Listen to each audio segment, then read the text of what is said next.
So we're going to make a picture.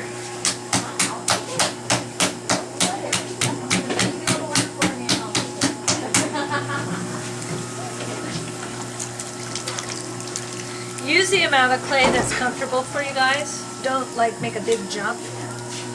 So you don't have to use this much. But choose an amount. I'm not giving you a size limit on your picture. So choose an amount that you can feel comfortable working with. So if you want to use a little more than usual, that's okay, but don't make like a jump from like 1 pound to 2 pounds. If you want to go from 1 pound to a coffee cream pound. jar. Yeah, this could be a little creamer. Very little. Yeah. Yeah. Well, you'd be surprised. You might do it larger than you think you can. Once you get it centered, open it to a 1/2 inch. Stop the wheel, measure. So we have about a 1/2 inch there. That's perfect. So now we're going to spread our thumbs out towards our hands.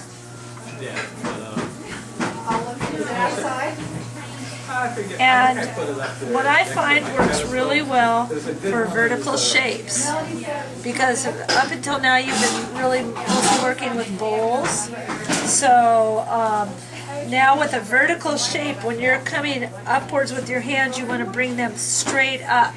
With the bowl, it was permissible to let your hand flop out a little bit because you're eventually going to go outwards.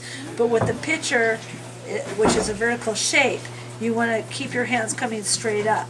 So what happens is the tendency is to get a really thick area right here, and you want to avoid that. So one way that I found that is very effective to avoid having such a thick area right here is when you open up the base here, bring it out about 1 inch wider than what you think you want.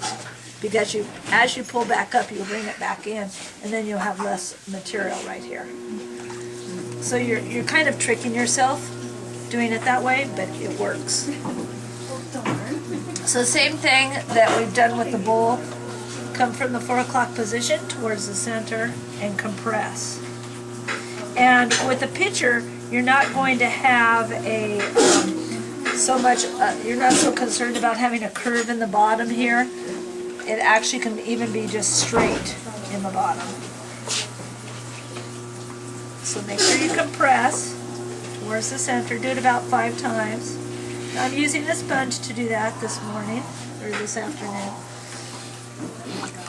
Okay, so once you get that compressed, make sure it's on center before you start pulling up. So I'm just recentering the wall here. Now I'm going to start pulling up. When you start pulling up, you want to slow down the speed of the wheel. So you'll notice as I pull up, I'm putting more pressure on the outside hand than on the inside hand. And notice also how the hands are coming more of an angle this way rather than flopping out that way.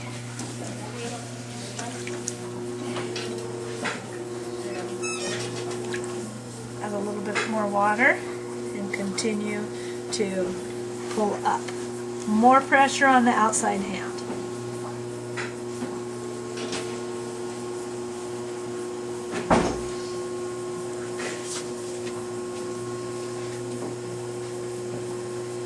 Remember all the things you learned with the bowl. Release your hands from the top of it gently. Don't jerk your hands away from it. And also, as you're pulling up, make sure that your hands are going the same speed as the speed of the wheel. So don't come up quickly, because then you'll get ripples in this and it won't remain on center. I'm going to start shaping. So before I do that, I want to get rid of a little bit of this clay here so I can get my rib right down at the bottom. So this is a technique we've already tried with our bowls, hopefully, but if you haven't, remember that as you do this, you need to put water in there so that when you remove that part, it comes away nice and cleanly. Okay. So now I want to start shaping this a little bit. I left it thicker than I normally would because I still want to work on it and shape it. So with the rib in the outside hand, the inside hand's going to be directly across from that rib.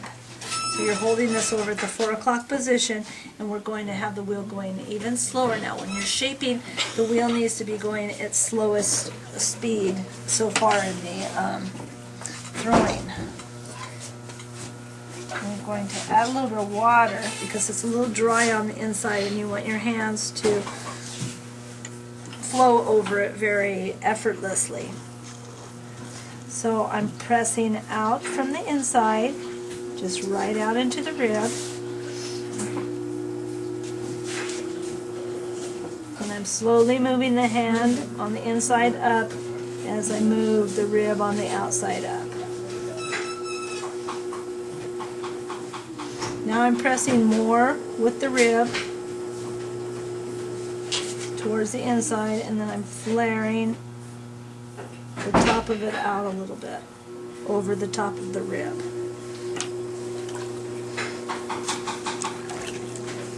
Remove the water from the inside. And we're going to shape it one more time.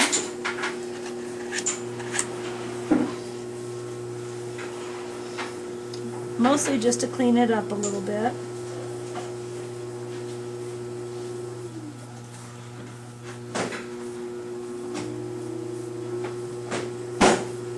So you need to use a pretty soft rib while you're shaping there. A soft rib works best, I think, especially for these smaller forms.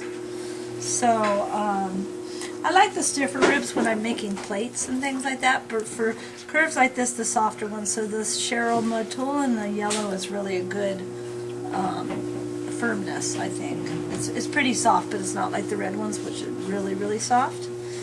And then the thing to remember when you're doing a picture, you don't want to have it be too curvy, because then think about the flow of the water as it goes over the surface. So if it's really, really curvy, if it has extreme curves, it's going to be harder for the water to flow out easily. And then we're done with it, except that we need to just pull out the lip a little bit. So for pulling out the lip, let me see, how can I do this so the video can see it well? What you're going to do, oh, you're going to move a little bit, okay. Can you get my hands like that? Okay. So basically, we're just pulling out this way with our hand, and we're going to squeeze with this hand at the same time.